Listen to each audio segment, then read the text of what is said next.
교통사고로 척추를 손상을 입었을 때 척추골절로 인해서 수술한 경우 또는 수술하지 않는 경우에 대한 장애가 어떻게 달라지고 어떻게 평가되는지 오늘은 여기에 대해서 한번 살펴보겠습니다. 척추골절로 인한 손상, 여러 가지 형태의 손상으로 분류가 됩니다. 그냥 금만 간 우리가 선상골절입니다. 척추가 그냥 단순히 금만 간 상태의 골절, 이것도 어째 골절로 부르지만은 금만 간 상태이기 때문에 일반적인 골절하고 좀 다르겠죠. 금만 간 골절은 이제 손상골절 그러고, 가장 일반적인 형태가 척추 이제 압박골절입니다. 척추 뼈가 있는데 척추뼈가 압박, 말 그대로 위에서 압박이 돼서 내려앉은 이런 상태에 대한 압박골절. 이 압박골절은 압박률에 따라서 압박이 어느 정도 심하냐 심하지 않냐에 따라서 장애 평가도 달라지고 또 수술 여부에 대한 부분도 압박의 정도에 따라서 달라집니다. 척추체골절, 척추 자체에 척추와 체가 있고 추궁판이 있고 옆에 있는 돌기가 있습니다. 척추 바디, 척추체가 골절됐을 때 장애, 방출성 골절이라고 해서 척추가 이렇게 위에서 아래로 이렇게 컴프레스 된 게 아니고 압박이 된 것이 아니고 척추체가 옆으로 옆으로 퍼져서 파열된 경우에 이제 방출됐을 때 척추의 전방의 후방 쪽에 바로 이제 신경이 흐릅니다. 그래서 방출되면서 방출된 골절선이 후방의 신경을 눌러서 신경을 압박해서 신경 마비가 오는 경우, 이런 경우가 가장 위험한 경우입니다. 이런 경우에는 바로 척추 유압술, 고정수술을 하게 됩니다. 방출성 골절이 사실은 척추 골절 중에 상당히 중요한 골절이다 이렇게 보시면 됩니다. 그 외에 지금 돌기 골절이라고 해서 척추체 옆에 있는 날개, 횡돌기, 극돌기가 있습니다. 추궁판 골절 이런 것들이 있는데, 이 골절로 인해서 수술을 하는데 이 수술은 크게 두 가지로 일단 분류해서 말씀드릴 수 있습니다. 수술보다는 이제 시술한 용어를 씁니다. 척추가 이제 압박이 되다 보면은 특히 이제 골다공증이 있는 분들의 경우에는 뼈 자체가 석회화돼서 약해집니다. 그래서 척추가 점점 압박이 되면 좀 내려앉기 때문에 더 이상 내려앉지 않기 위해서 시멘트로 척추를 이제 발라주는 거죠. 굳게 만들어 가지고 척추체가 더 이상 내려앉게.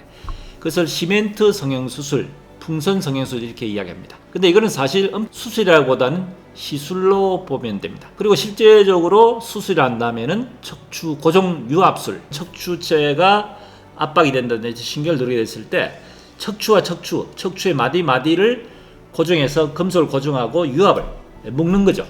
이것이 사실은 고정 유압술이 일반적인 수술로 보시면 됩니다. 척추 골절로 인해서 여러 가지 다양한 형태가 있는데, 골절로 인해서 수술한 경우, 수술하지 않는 경우에 대한 장애 평가가 어떻게 되느냐, 이것이 사실은 이제 실무적으로 상당히 문제가 됩니다. 자, 보편적으로 일반적인 압박골절 또는 척추골절로 시멘트 성형 수술한 경우, 또는 추궁판 골절 또는 횡돌기 골절, 극돌기 골절, 이처럼 일반적인 골절이나 시술한 경우에는 장애 평가를 하더라도 장애는 특히 영구장애라는 것이 그 한시장애라는 게 있습니다. 영구장애라는 것은 이 장애 자체가 지속적으로 계속해서 평생 그대로 장애가 지속이 된다.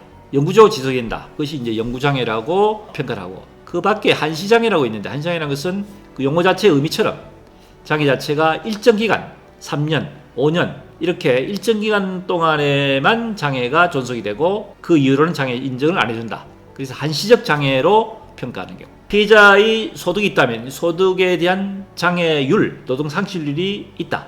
장애에 대한 일수익 계산을 할 때 3년간 장애만 인정한다면 3년간에 대한 일수익 장애 평가에 대한 그만큼에 대한 소득의 상실이 있다고 해서 피해 보상을 계산하는 것입니다. 영구장애라는 것은 일시적 장애와 달리 그 장애에 대한 평가 시점에서 장애에 대한 일시 소득에 대한 부분을 장애만큼에 대한 장애율을 정년, 가동기간까지 지속적으로 꾸준히 계속해서 보상을 받을 수 있는 그것이 이제 영구장애입니다. 그러니까 영구장애 한시장애에 대한 것은 상당히 피해 보상에서 큰 차이가 있겠죠. 그만큼 이제 중요하면서도 평가에 상당히 어려움이 있다는 이야기입니다. 일반적인 장애에서 단순한 압박골절, 일반 골절인 경우에 수술을 하지 않는 보존전기법으로 보조기를 착용하고 일반적인 재활치료를 한다든지, 또는 풍선, 시멘트 성형수술을 한 경우에 있어서는 장애를 영구장애 주지 않고 한시장애로 준다, 이렇게 보시면 됩니다. 하지만은 척추 압박골절 또는 방출성 골절, 척추체 골절로 인해 가지고 고정 유압술한 경우에 있어서는 영구장애로 인정이 된다. 그리고 척추골절로 수술하면서 신경마비를 동반한 경우, 단순한 골절에 수술을 해서 신경마비 없이 이합수를 시킨 경우에도 당연히 영구장애 인정되지만은 이합수를 하면서 신경마비를 동반한 경우에 있어서는 신경마비에 대한 평가 항목으로 따로 적용을 하도록 되어 있습니다. 자, 오늘은 척추골절에 수술한 경우, 수술하지 않는 경우에 있어서 장애 평가를 어떤 식으로 하느냐, 영구장애로 인정하느냐, 한시장 인정하느냐, 그 차이에 대한 부분에 대해서 살펴보도록 하겠습니다. 도움이 되셨으면 구독, 좋아요 부탁드립니다.